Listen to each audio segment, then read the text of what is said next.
안녕하세요. 오늘은 창세기 10장에 대해 함께 살펴보겠습니다. 이 장은 민족의 표라고도 불리는 매우 중요한 장입니다. 창세기 10장은 노아의 세 아들, 즉 셈과 함과 야벳의 후손들이 어떻게 흩어져서 여러 민족을 이루었는지를 기록하고 있습니다. 홍수 이후 인류가 다시 번성하는 과정을 보여주는 족보인 것이죠. 야벳의 후손들 1에서 5절. 먼저 야벳의 후손들부터 시작합니다. 야벳에게는 7 아들이 있었습니다. 고멜, 마곡, 마대, 야완, 두발, 메색, 디라스입니다. 이들은 주로 북쪽과 서쪽 지역, 즉 오늘날의 유럽과 소아시아 지역으로 퍼져나간 민족들의 조상이 되었습니다.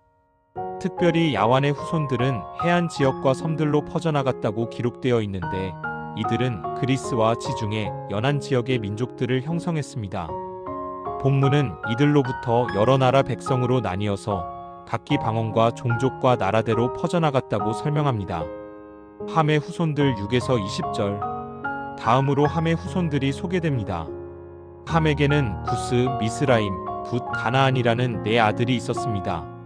이들은 주로 아프리카와 중동의 남부 지역으로 퍼져나갔습니다.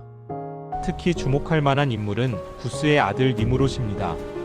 성경은 니므롯을 세상의 처음 영걸이라고 부르며 여호와 앞에서 용감한 사냥꾼이었다고 기록합니다. 그는 강력한 정치적 지도자였으며 그의 나라는 시날 땅의 바벨, 에렉, 아갓, 갈레에서 시작되었습니다. 나중에 그는 아수르로 나아가 니느웨, 르호보딜, 갈라, 레센 등의 큰 성읍들을 건설했습니다. 미스라임은 이집트인의 조상이 되었고 그의 후손들은 블레셋 사람들을 포함한 여러 민족을 이루었습니다. 가나안의 후손들은 시돈과 헷 족속을 비롯하여 여부스 족속, 아모리 족속, 기르가스 족속 등 가나안 땅의 여러 족속들을 형성했습니다. 이들의 경계는 시돈에서 그라를 지나 가사까지, 그리고 소돔과 고모라를 지나 라사까지 이르렀다고 기록되어 있습니다.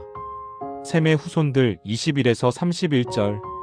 마지막으로 셈의 후손들이 나옵니다. 셈은 에벨 자손의 조상이자 야벳의 형으로 소개됩니다. 셈에게는 엘람, 아수르, 아르박삿, 룻, 아람이라는 5 아들이 있었습니다. 셈의 계보에서 특별히 중요한 것은 아르박삿의 후손입니다. 아르박삿은 셀라를 낳았고 셀라는 에벨을 낳았습니다. 에벨에게는 2 아들이 있었는데 하나는 벨렉이고 다른 하나는 욕단이었습니다.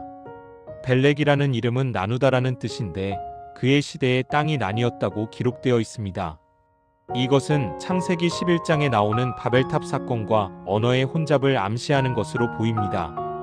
욕단은 13 아들을 낳았으며 이들은 주로 아라비아 반도 지역으로 퍼져나간 민족들의 조상이 되었습니다.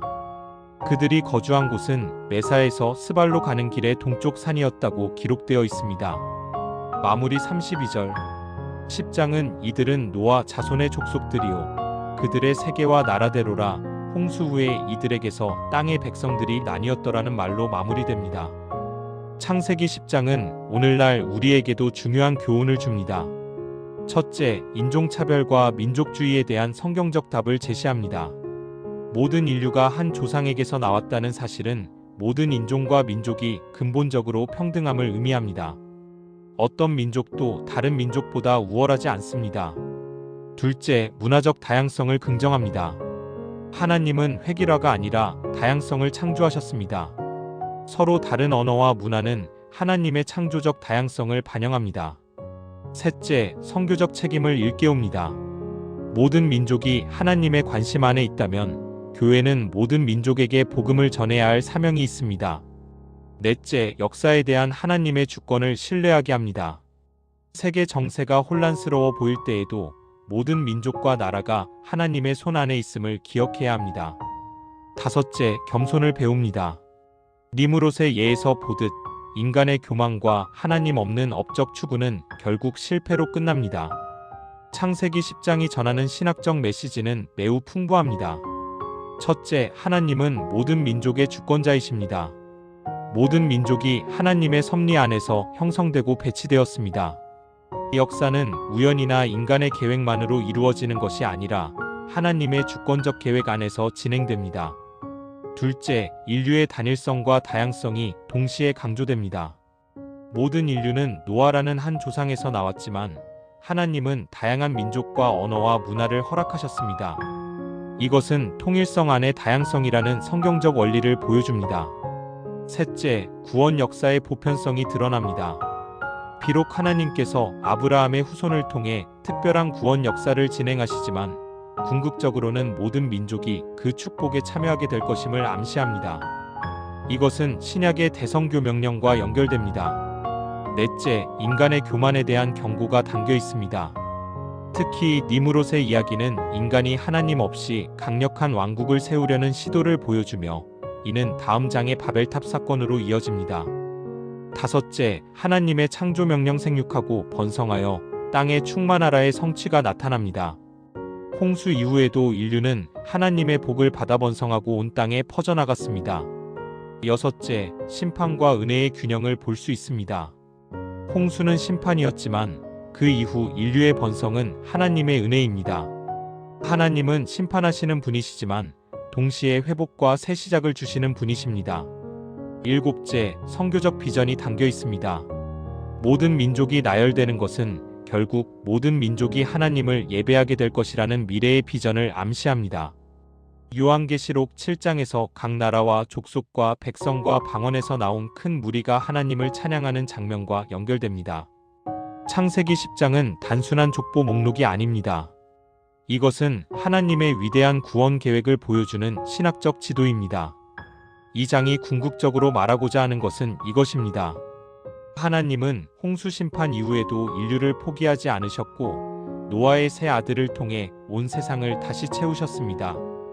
비록 인류가 여러 민족과 언어로 나뉘었지만 모두 한 뿌리에서 나온 한 가족입니다. 그리고 이 모든 민족의 역사는 하나님의 주권 아래 있으며 하나님의 구원 계획 안으로 초대받고 있습니다. 특별히 셈의 계보가 강조되는 것은 이 계보를 통해 아브라함이 나오고 이스라엘 민족이 형성되며 궁극적으로 모든 민족의 구원자이신 예수 그리스도께서 오실 것이기 때문입니다.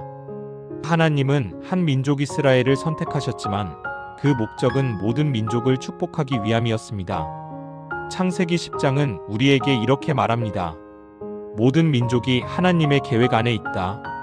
너희의 차이는 하나님이 허락하신 다양성이며 너희의 공통점은 모두 하나님의 형상으로 창조된 한 가족이라는 것이다. 그러니 서로를 존중하고 모두가 하나님께 돌아오도록 힘쓰라.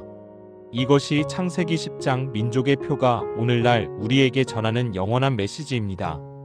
하나님의 사랑은 한 민족에 국한되지 않고 모든 땅 끝까지 모든 족속에게 미칩니다. 그리고 언젠가 하늘의 보좌 앞에서 모든 나라와 족속과 백성과 방언에서 나온 셀 수 없는 큰 무리가 함께 하나님을 찬양할 그날이 올 것입니다.